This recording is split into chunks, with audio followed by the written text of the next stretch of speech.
बात करेंगे छत्तीसगढ़ की। आदिवासी हिंदू हैं या कुछ और, ये सवाल छत्तीसगढ़ की सियासत में गर्मा रहा है, क्योंकि सीएम विष्णुदेव साय ने एक दिन पहले कहा था कि आदिवासी सबसे बड़े हिंदू हैं। वहीं अब इस पर पूर्व सीएम भूपेश बघेल ने तीखा प्रहार किया है और कहा आदिवासी कब से हिंदू हो गए। प्रदेश के मुख्यमंत्री विष्णुदेव साय को संविधान पढ़ने की आवश्यकता है, पहले वो संविधान पढ़े उसके बाद बयान दे। साथ ही पूर्व सीएम बोले कि उन्हें आरक्षण क्यों मिलता है, क्योंकि संविधान में उन्हें आदिवासी ही बताया गया है। अगर वो हिंदू होते तो आरक्षण का लाभ नहीं मिलता, इसलिए उन्हें ये कहने में कोई आपत्ति नहीं है कि आरक्षण का लाभ आदिवासियों को ही मिलता है, ना कि आदिवासी हिंदू को।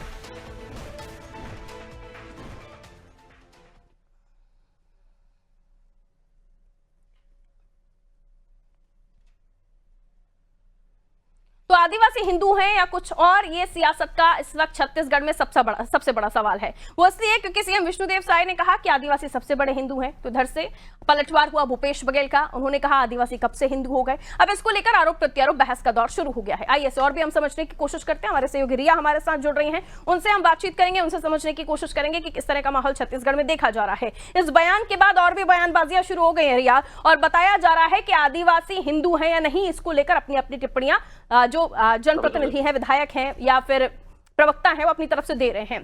सवाल ये है कि ये इतना महत्वपूर्ण मुद्दा हो गया है जिसको लेकर बहस करनी चाहिए। आदिवासी हैं, आदिवासियों को आरक्षण मिलता है, संविधान में लिखा हुआ है, सभी को पता है, लेकिन आदिवासी हिंदू हैं या नहीं, अब इस पर बहस होने लगी है। जी पारुल जी, मैं आपको बता दूं कि कुछ दिन पहले ही जो छत्तीसगढ़ के मुख्यमंत्री विष्णुदेव साय है, उन्होंने कहा था मीडिया से चर्चा करते हुए कि जो आदिवासी है वे हिंदू है।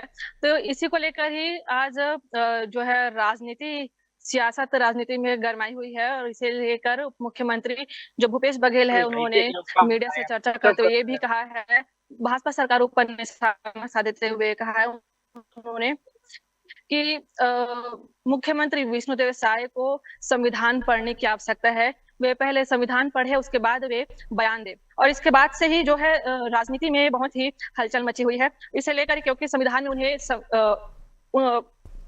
माफ कीजिएगा, पूर्व मुख्यमंत्री जो है भूपेश बघेल, उन्होंने ये भी कहा है कि क्योंकि संविधान में उन्हें आदिवासी बताया गया है, अगर वह हिंदू होते तो आरक्षण का लाभ उन्हें नहीं मिलता, क्योंकि आदिवासी का जो आरक्षण का लाभ है आदिवासियों को ही मिलता है, और ना कि आदिवासी हिंदुओं को। इसके साथ ही उन्होंने केंद्रीय गृह मंत्री अमित शाह के दौरे को लेकर भी उन्होंने बयान दिया है। उन्होंने कहा है कि वे मणिपुर जाकर देखे पहले वहां का दौरा करें, क्योंकि उनकी नजर यहाँ सिर्फ खदानों में है कि वो जो भी चीजें हैं अडानी को दे सके। जी बिल्कुल, तो आदिवासियों को लेकर यह बहस छिड़ गई है। भूपेश बघेल कह रहे हैं कि संविधान पढ़ने की आवश्यकता है विष्णुदेव साय को। बहुत शुक्रिया रिया जानकारी के लिए। तो देखिए, आदिवासियों का धर्म स्थानीय प्रकृति आधारित और पूर्वज केंद्रित होता है, ये बताया जाता रहा है, और इसको लेकर उनके अपने रीति रिवाज होते हैं, उनकी परंपराएं होती हैं। तो कुल मिलाकर जब विष्णुदेव साय कह रहे थे तो उनका मतलब ये भी था कि आदिवासी कहीं ना कहीं हिंदू धर्म का पालन करते हैं, उनकी जो परंपराएं हैं वो कुछ इसी तरह हैं। हालांकि इसको अब संविधान से जोड़कर भूपेश बघेल ने देखा है और इसको लेकर उन्होंने अपना तीखा बयान दिया है।